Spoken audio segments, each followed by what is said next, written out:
सजा याफ्ता के चुनाव लड़ने वाली याचिका पर सुनवाई होगी। आज आजीवन प्रतिबंध की मांग वाली याचिका पर सुप्रीम कोर्ट में सुनवाई होगी। पार्टी पदाधिकारी बनाने पर भी प्रतिबंध लगाने की मांग है इस याचिका में। बता दें आपको कि पार्टी पदाधिकारी बनने पर भी प्रतिबंध लगाने की मांग है। सजा याफ्ता अपराधियों के चुनाव लड़ने पर आजीवन प्रतिबंध की मांग वाली जनहित याचिका पर आज सुप्रीम कोर्ट सुनवाई करेगा। और साथ ही साथ ये भी आपको बता दें कि साल 1951 में बने कानून के मुताबिक सजा याफ्ता अपराधियों के चुनाव लड़ने पर सिर्फ 6 साल का प्रतिबंध लगाया था, और लेकिन उन पर राजनीतिक पार्टी बनाने या पार्टी पदाधिकारी बनने पर कोई रोक नहीं है। याचिका में सजा याफ्ता लोगों के चुनाव लड़ने पर आजीवन प्रतिबंध लगाने की गुहार लगाई गई है, और इसके साथ ही किसी भी राजनीतिक दल में पदाधिकारी बनने पर भी आजीवन प्रतिबंध लगाने की अपील की गई है। गोपाल कृष्ण इस वक्त हमारे साथ बने हुए हैं।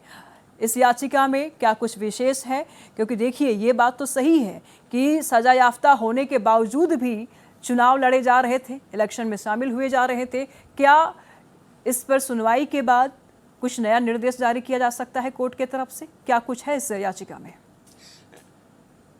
देखिए, काफ़ी पुरानी याचिका है। 2016 में याचिका दायर की गई थी। अश्विनी कुमार उपाध्याय जो सुप्रीम कोर्ट के वकील हैं, उन्होंने याचिका दायर की और कहा कि जो आपराधिक छवि के लोग हैं उन्हें चुनाव लड़ने पर आजीवन प्रतिबंध लगना चाहिए, खास करके जो नेता हैं। तो उसमें सरकार के तरफ से हलफनामा दाखिल किया गया और सरकार के तरफ से यह कहा गया कि नहीं, सरकार इसके पक्ष में नहीं है कि किसी को आजीवन चुनाव लड़ने पर रोक लगे। वहीं एमाइकस क्यूरी जो सुप्रीम कोर्ट ने नियुक्त किया था, एमाइकस क्यूरी ने सुप्रीम कोर्ट में अपनी रिपोर्ट पेश की थी और एमाइकस क्यूरी ने कहा था कि आजीवन प्रतिबंध लगाना सही होगा, क्योंकि सुप्रीम कोर्ट का जो फैसला है पहले का, उस फैसले में कहा गया कि अगर किसी को 2 साल की सजा होती है तो 2 साल उसके बाद वो चुनाव नहीं लड़ सकता है। 2 साल प्लस 6 साल यानी कि 8 साल चुनाव नहीं लड़ सकता है और उसके बाद वो चुनाव लड़ सकता है। लेकिन यहाँ याचिकाकर्ता की यह दलील है कि अगर कोई केंद्रीय कर्मचारी या सरकारी कर्मचारी रेप या हत्या के मामले में फंसता है और उसको सजा होती है तो उसकी नौकरी चली जाती है, लेकिन जो नेता हैं